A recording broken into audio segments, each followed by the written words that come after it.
Hey guys, this is Andrew with Boston Pro Scooter. Today I'm going to be talking to you about the Ninebot F35. This is really similar scooter to the F40 and the F30.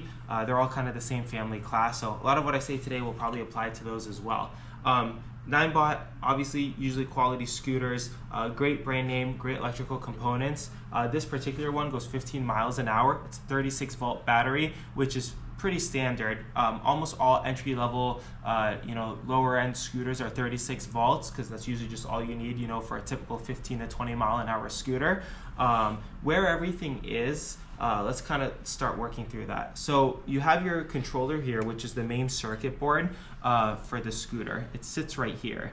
And then you have your battery all in the deck here. And why I bring this up, they've built this model really nicely in that it's super easy to access the components you need. So if you pull up the grip tape, you've got 2 screws here and then 2 screws on the bottom. Once you take out those 4 screws, this pops off and you can easily access the controller and switch it out if needed. Usually, sometimes the controllers go bad if there's water damage to the area, which thankfully this is an IP5, which is a little bit better water rating than most scooters. Most are in a 4 range. 5 is pretty rare, but Ninebot does tend to have 5 ratings, so that makes it nice and waterproof. But if it does get damage, you can easily pop it off and switch out the controller. The battery is right here, so over the lifetime of the scooter, if the battery goes bad or you notice that it's just not going as far as it used to, it's really easy to access the battery compartment and switch it out there.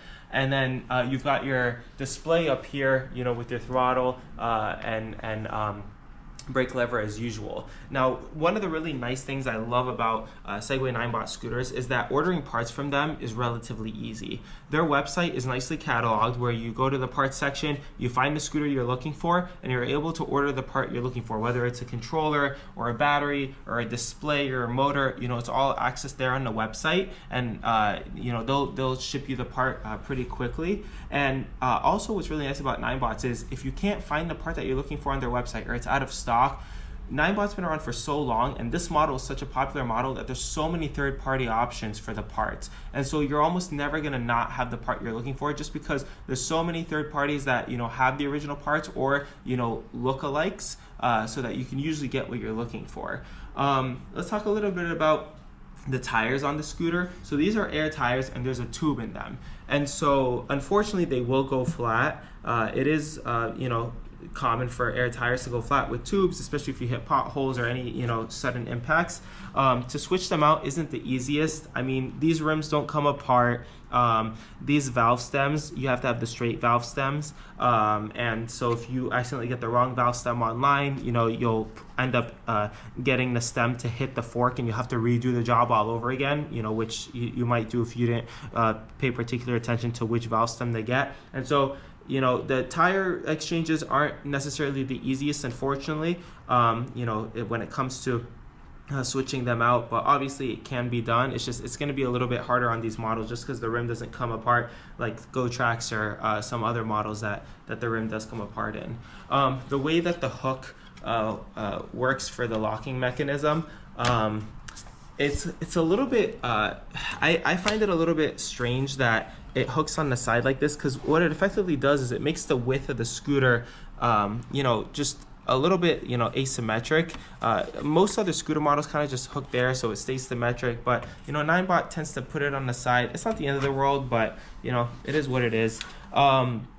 Overall though, no real obvious electronic or mechanical issues go bad with the scooter more common than others. I mean, we've seen motor issues in our shop come in, the motor went bad, had to switch out the motor. We've seen the consoles go bad, the display goes bad, you might have to switch out a controller or battery. But overall, I feel like this is a pretty well-built model in that there isn't a particular, red flag or common issue that we see over and over and over again, like some of the other Ninebot models or, some of the other models that are out there. Overall, everything seems well balanced, and it just speaks to, when they designed it, everything kind of is operating at the level that it should be, and so no particular component goes bad more often than the others, at least from our experience here in our repair shop. So overall, it's a well-built scooter. I will say that it only goes 15 miles an hour and its price tag is $450, and so for that price range you can usually get like a 20 mile an hour scooter, something like a GoTrex G4 or Highway S2 Pro. You know, those are